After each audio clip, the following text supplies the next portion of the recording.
Hello, dollphiliacs, Disney lovers, fantasy freaks, and, just toy collectors. But today's very special. Tonight's very special. This is Hades, the last doll, the closing out of the Villains Midnight Masquerade series launched by Disney Store, shopdisney.com.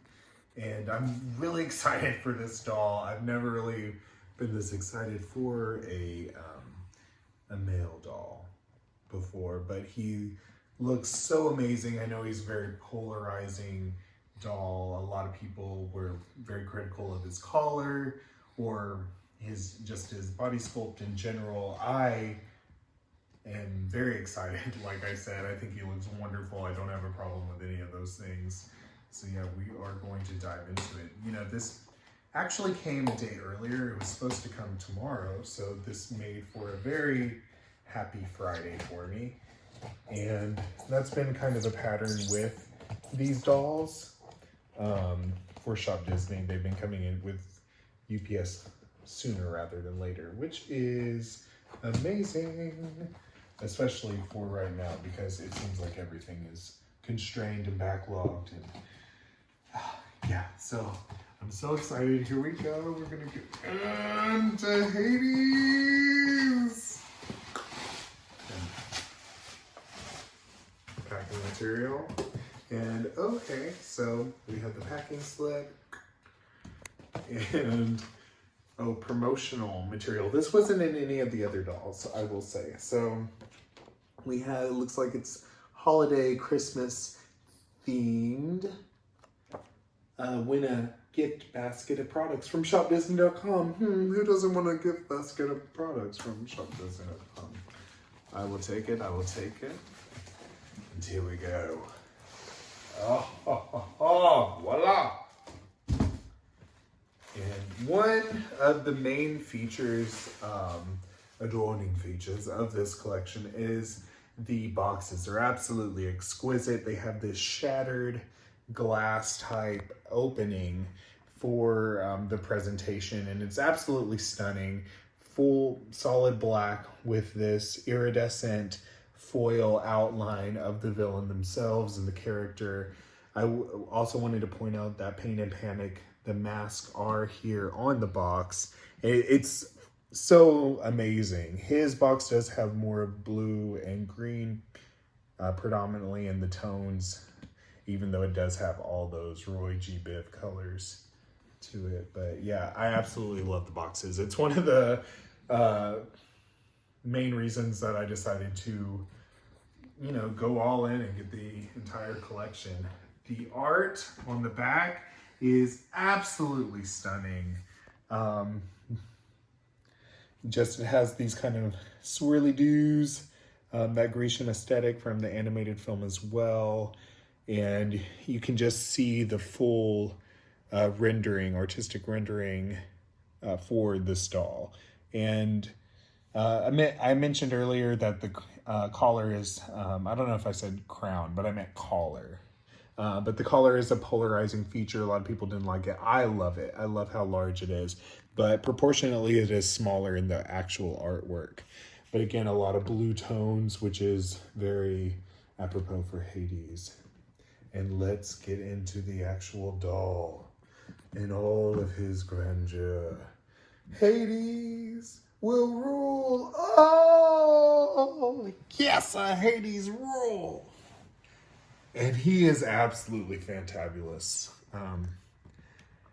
Amazing. I'm going to take this off, but I do want to just give kind of a showing of the presentation of the box. It has these Grecian columns coming out with these kind of figures at the top. I'm not sure exactly what those are, and then it also has smoke from the clouds, I guess, coming more of that swirling Grecian aesthetic from that animated film. But it's just absolutely beautiful. I will say the Evil Queen has my favorite presentation because hers looks like a mirror. It's just stunning. I love the Evil Queen. But yeah, let's get into Hades and see the actual close-up of him without the sheen. And that's how you take them out of these boxes, so they are very well made. colors. So here is the certificate of authenticity. Again, more of that iridescent blue and green tones shining through. I do have 3,161 of 4,300. And yeah, so I don't really care about the number. I'm just glad I got one. But I will say that I love the waiting room because I've had good luck in the waiting room. You know, even if I'm sitting on Google Chrome in there waiting like 20 minutes for him, I'm getting anxiety, heart palpitations, all of that. And so I open up Internet Explorer and like, well, maybe I'll get in. And, you know, 5 minutes I wait on there and then I'm able to get in and actually order him. So yeah, it just, I don't know what, it just seems to be random in how it lets people out of the waiting room. But I've had good luck with it. I wasn't able to get Maleficent through the Merge Pass system, so I'm having to get her through third party, but she's coming. She's on the way. And yeah, I do like the waiting room system. It's been fair for me, but I could definitely understand people who weren't so lucky. Like, my heart goes out to you. But let's get into Hades. The first thing that I notice is the collar part of his cape that is draped around his chest. I think it's one of the most stunning features. It has this like black leather-like material, and then as well it has this embroidery in this Greek aesthetic kind of triangular shapes. But in that kind of gray embroidery, there's also like a tinsel shimmering silver that's coming through, and it's just enough to not look cheap. It looks refined, it elevates it, it looks wonderful. And then the other favorite part is the embroidery going around. It's like a mix of black with a shimmering tinsel of a cobalt blue all around it, and it also matches very well with the cape. And that's something that I really like. It's mixing the kind of the softer Cinderella blues of his actual skin color and everything with the darker tones that are in his toga and whatnot. But I will say that I do love his collar. It had been a polarizing thing, as I had mentioned. People might like it more if it's turned around and it's showing more of his face, but the intention is the masquerade. You have to think about that. So putting on one of these masks with the collar, it's really going to accentuate the fact of concealment and the whole intention behind the collection. But I do understand it's a little bit in the way. And why wouldn't you want to show off this amazing face sculpt? It is very movie accurate. Yzma, Ursula, Hades have all been very movie accurate in their face sculpts. Look at these eyebrows. I mean, come on, mama. Like, oh, like the level of sinister is easily detectable in how arched the eyebrows are. Like, that is a villain trick of the trade.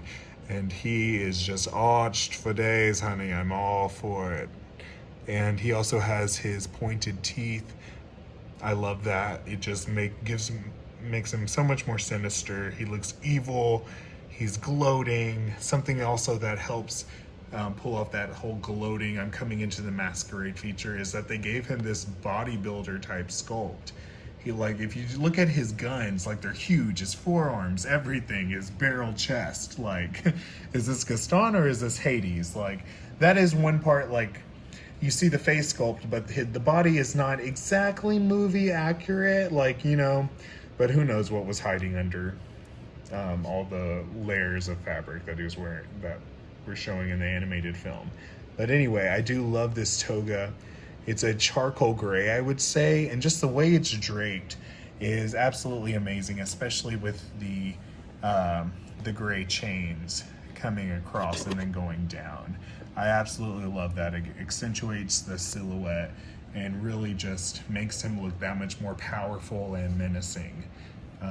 I think that's one of the best things about his presentation, is that he fills up the entire box. I've heard that said a lot in other doll reviews that I've watched, and this is definitely a case for that. I do love both of the masks, Pain and Panic. I think aesthetically this one, which I think is Pain, is going to look a lot better on him.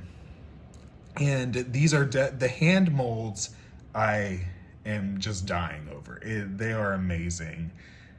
His fingers look, bony, elongated, just very menacing, very evil, sinister fingers. Like you would not want that reaching out from underneath the bed to grab you in the middle of the night, honey. No, that's not what I want. And then one thing I do want to point out is that the belt looks amazing. Again, it's that dark cobalt color kind of going with the trim up here. And it is a soft plastic, but the way that they've done the iridescent with it and the kind of the sheen, it looks very refined and sophisticated. You wouldn't necessarily think that that was plastic. And along with that, they also have these, again, that black leather-like material that has this silver printing on it with, again, those Grecian aesthetic shapes. And it's absolutely stunning. It has this chain detail connecting it. I did notice that this one is broke on mine, which, I'll just a few stitches right there and that'll be fine. But it is beautiful, and it really ties in the top and the bottom. And it makes it much more special than just a toga outfit. Like this is like very much formal wear in terms of a toga. And one of the features that I love the most, I think a lot of fans are really going to just go head over heels over, is the way that they symbolize the smoke from the animated film. So this whole bottom part is structured. It's a stiff black material, and they do have it tacked and everything, but it is retaining its shape, like with how stiff it is. And it absolutely is perfect in representing the smoke that is floating around the bottom of Hades whenever he walks in the film. I thought that I was going to be underwhelmed, and I have to say I'm very much, it exceeds my expectations. I love it. And all around him is swirling in the abyss of darkness, the souls, the tragic souls. This is probably the most dramatic feature about him. It really exudes his power. Like, I do think that he is one of the most menacing of all of the dolls that have come out in this series. And it's just completely highlighted by the fact that he has the souls of the dead just swirling around in his cape. And it's funny because it almost looks like an aquatic camo at first, but upon further inspection, you're like, oh no, those are silhouettes of people. Like, oh, look, this little lady right here. Yeah. And there's small ones, so there's children. So it's very sinister and dark when you really think about it. But overall, Hades, she is living her best life at this masquerade, and I'm all about it. I am blown away just by the level of detail. I wish I could unbox for you, but I can't. One thing I did want to point out is I don't know what the shoulder detail is. I don't. I think it's like a skull or a helmet. I can't tell. Like wrapped around with horns or something. I'm not exactly sure. But, I mean, it is ornamental, and it does help, accentuate his barrel chest. Like, they gave him a very Gaston quality in terms of his upper body. But yeah, thank you for watching my review. This is Hades, up close and personal. Oh, and one more thing I did want to point out is that in terms of his color scheme, he is very different from all of the other ladies in this series, and especially the background, this kind of soft silver bluish. It's not really picking up the blue tones on the camera, but it really helps just draw him out. They've done a good job. Disney has done a good job with all of these dolls in doing a background with that shimmering iridescence that is going to very much highlight the doll and set the whole tone for the scene, just what you're getting into with this figure. All right, well, I'll stop going off and with my psychobabble, but thank you so much for watching. And, you know, let me know what you think about Hades. Like, I am I think that he's going to be more popular than what I first thought, so we'll see.